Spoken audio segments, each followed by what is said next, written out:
আজকে আমরা আলোচনা করব অষ্টম শ্রেণীর দ্বিপদ নামকরণ সম্পর্কে।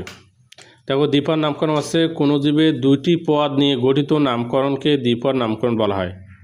এর দুইটি অংশ হলো একটা গণ একটা প্রজাতি। একটা গণ আর একটা হচ্ছে প্রজাতি।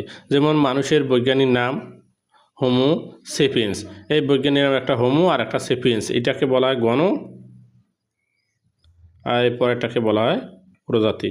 তাহলে কোনো জীবের দুইটি পদ নিয়ে গঠিত নামকরণকে দ্বিপদ নামকরণ বলা হয়। যদি দুইটা পদ থাকে, মানুষের বৈজ্ঞানিক নাম হোমো সেপিয়েন্স, এই হোমো হচ্ছে গণ, সেপিয়েন্স হচ্ছে প্রজাতি, এই দুইটা অংশ। দ্বিপদ নামকরণের জনক হচ্ছে ক্যারোলাস লিনিয়াস, তিনি সুইডিশ দেশের বিজ্ঞানী। এই বৈজ্ঞানিক নাম লেখার নিয়ম: যদি বৈজ্ঞানিক নামের প্রথম অংশ গণ এর অক্ষরটি বড় হাতের অক্ষর অর্থাৎ ক্যাপিটাল লেটার হবে, এবং প্রজাতি এর প্রথম অক্ষর ছোট হাতের অক্ষর হবে। যেমন এই হোমো, এটা গণ, এর প্রথম অক্ষরটা বড় হাতের অক্ষর, প্রজাতি এর প্রথম অক্ষরটা হবে ছোট হাতের অক্ষর। এই যে বৈজ্ঞানিক নামটা যদি আমরা কম্পিউটার লিখতে চাই, তাহলে সবসময় বাঁকা বা ইটালিক অক্ষরে লিখতে হবে, এই বাঁকা বা ইটালিক অক্ষরে।